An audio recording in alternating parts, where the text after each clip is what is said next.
A group of skydivers in California were cited for using ham radio frequencies during a skydive jump. This caught my eye, and it's an interesting story. Take a look.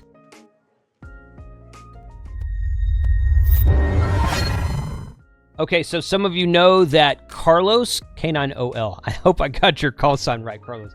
He does parachute mobile. He'll jump out of a plane on purpose, have an HT with him. Sometimes he does HF, and he'll call CQ parachute mobile, and he makes his contacts with it after he pulls his parachute open. So he's got his chute open, he's on the radio making contacts, and he usually records it, and that's how he logs it later on, because he's like not writing stuff down after he's making QSOs. He's got a limited time to make QSOs, right?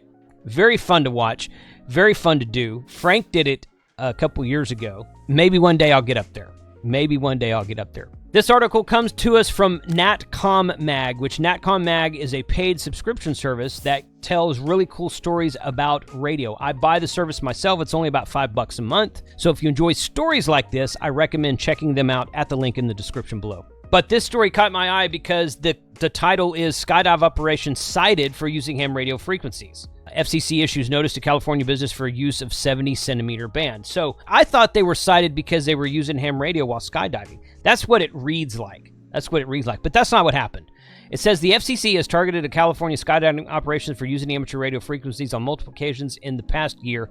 Interestingly, this notice comes out the weekend of ham radio's biggest event of the year, Dayton Hamvention. Okay, so you know when this article was posted. It was just at the time of this recording about a week ago. A Los Angeles regional office of the FCC Enforcement Bureau in Cerritos, California. I'm going to sidestep that for a moment. Sent a letter, if you don't know what I'm talking about, that's on you. Sent a letter to the business this week detailing alleged infractions of FCC rules. The letter released on Friday, May 17th is a notice of unlicensed operation that was mailed to Skydive Elsinore LLC in Lake Elsinore, California on Tuesday, May 14th. According to the notice, the FCC received complaints of unlicensed communications on the 70-centimeter band, prompting an investigation by FCC agents. Unlicensed. So they don't have ham radio license, but they want to use the ham radio frequencies. Okay. So it's not illegal, necessarily, to jump out of a plane and talk on the radio if you're licensed for it. Whew. Hats off. Congrats, Carlos. Keep doing what you're doing. On June 23rd and March 26th, agents using direction-finding equipment discovered radio signals on 442.725 megahertz that were coming from the grounds of the Skydive Elsinore on Central Street in Lake Elsinore, California. The FCC stated that there is no record in its files that the business had a license to use the amateur frequency at the site. So basically, the 70-centimeter amateur radio band goes from 420 megahertz up to 450 megahertz. So anything within that frequency range, 420 to 450, is designated as amateur radio only. And you can totally use a ham radio for parachute mobile or aeronautical mobile. You can use it. We've seen this many times. Carlos does jumps at Hamvention, at Huntsville, at Orlando Hamcation, assuming that the weather cooperates with him. And it's fun because this last time he did a jump and he worked a lot of the youth on the air, a lot of the Yoda kids that were attending Hamvention with ARRL. Carlos did a video, and I think he recorded it and is going to put it on his YouTube channel. And if he did, I'll link it below, or I'll link at least something below. So go check that out. In addition, the FCC said that agents determined during both visits that the business was the operator of the station 442.725. During the FCC's visit on March 26th this year, agents issued the business an on-scene notice of unlicensed operation. The FCC added that it did not receive a response to its notice from the business or anyone else or anyone on its behalf. The FCC's letter goes on to say, radio stations operating on certain frequencies, including 442.725, must be licensed by commission pursuant to Section 301 of the Communications Act of 1934, as amended. On June 23, 2023, and on March 26, 2024, you operated on frequency of 442.725 without authorization. Therefore, this station is operating in violation of Section 301 of the Act. Lastly, the FCC gave the Skydive operation 10 days to respond with evidence that they have the authority to operate on the ham frequency from the FCC. In other words, all you got to do is show them a ham radio license. Someone needs to be licensed, but actually everybody who's transmitting needs to be licensed. You don't need to be licensed to listen. They can have a monitoring station on the ground in the at the Skydive facility at the landing zone or whatever they call it. You can have a monitoring station there that's just listening. That's totally fine. but anyone who's transmitting has to have their own call sign. They can be using a group club call sign, but the person using the group club call sign still has to have their own call sign. The Skydive Association should, in my opinion, what they should do is they should start giving ham radio classes. Well, that or they can move to GMRS. They can do that too. Start giving ham radio classes, get everyone licensed, get a club license at the Skydive facility, and go on from there, and then use any of the frequencies you want to use. I'm curious to see what radios they were using. Were they using Fangs? They're probably using something from Amazon, regardless of what it was. So Father's Day is coming up soon, and if you want to get your dad something really special, go buy him a tandem jump at a Skydive facility.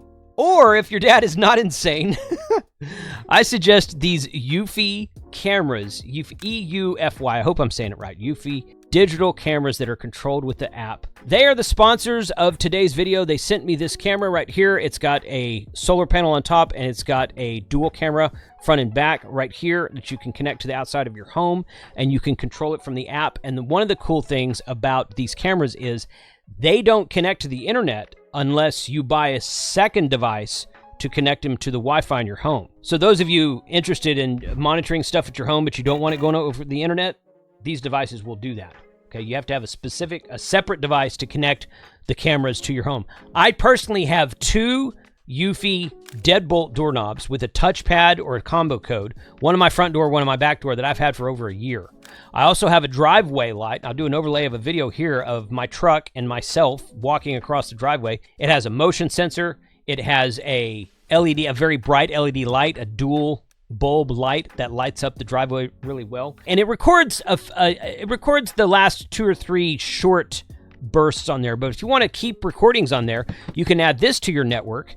And this is the home base, and it says it records, save years of videos on your hard drive. So once again, this is connected to your home network, and you can save years of video from internal and external cameras, wherever you want to put them, and you don't have to connect it to the internet if you don't want to. I have my front door connected to the internet with a specific device. You take this device, you plug it into the wall, and you program it to connect the doorknob to. In fact, you just search through the app on the phone. You search and you say, oh yeah, connect this one. So I have my front door connected, so I get a notification on my phone, no matter where I'm at, that someone unlocked my front door, or my front door was locked, or my front door was failed to lock, or something like that. Eufy cameras, Eufy security devices. I'll put a link in the description below.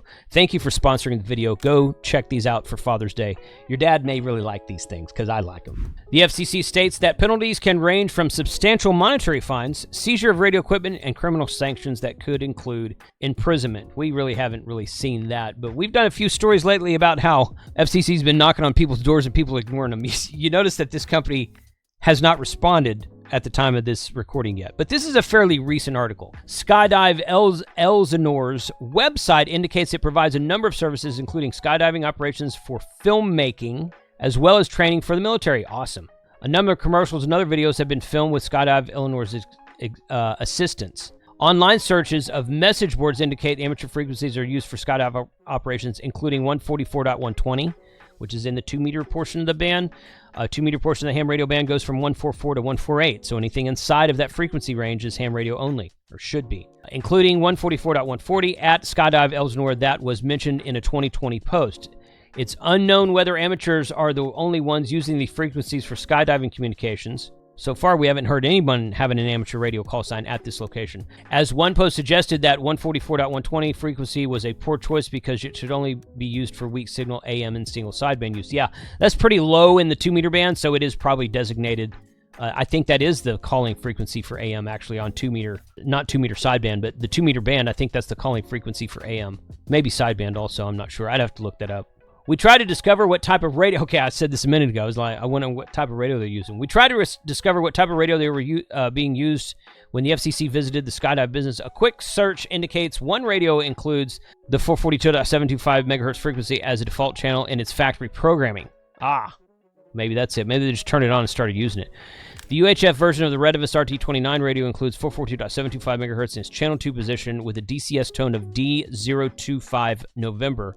The RT29 is a waterproof radio with 16 channels and output power of 10 watts. Okay, and then they link that there with their Amazon affiliate link. Hey, I would too. I don't blame you. and there's a picture of the Retevis radio. So perhaps they just bought one of those radios off the shelf, turned it on, started using it. But you as a consumer, you as a citizen of the United States, you need to know what you're using, okay? And this idea that you can just use whatever, oh, I bought the radio will do that, therefore I should be able to use that frequency because the radio transmit there. And I bought the radio at a retail store, at a Bass Pro Shops, or I bought the radio at on Amazon or on eBay or something like that, and it transmits on that frequency, so I should be able to use that. Well, that is very similar to you saying that you're going to go out and buy a brand new Mustang, and that speedometer goes to 140 miles an hour. So that means you should be able to drive 140 miles an hour all you want to, because that speedometer on that car goes that high. It might even go higher these days. I don't know. But if your speedometer goes to 140 miles an hour, that doesn't mean you can do 140 miles an hour. Know the limitations of what you're using and where you're using it, and you will be much better off.